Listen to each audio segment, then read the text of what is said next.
Karo na uku a kimiyyar musulunci.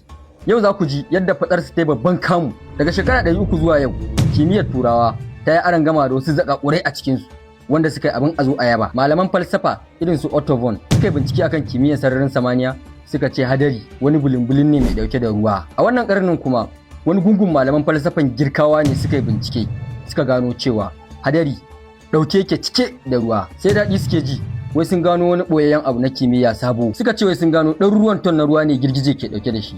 Wai sun gano girgije na dauke da ton ɗin ruwa ton 500 zuwa 550. Abin dariya wai yaro ya tsinci hakori.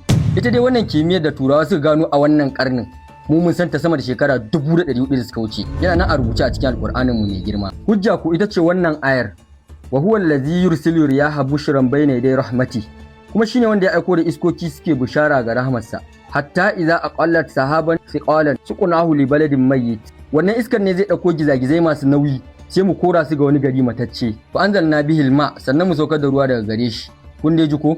To mu da Qur'ani ya gaya mana girgije na da nauyi kuma sannan yana dauke da ruwa. Ga tambaya, wane ne sanar da annabi wannan kimiyyar? Shi da ba littafin da ya taba karantawa, balle ku ce shi gwani ne a karatun littattafai, ya kakkaranta, ya hada idea, ya kirkire nashi. Sarki ya tabbata ga Allah. Jama'a tare a tura bidiyon nan zuwa gaba har mutane su gani su amfana. Wani sako za ku ba wa mutane game da musulunci? Ku rubuta mana cikin comment. Ma da karo na 4.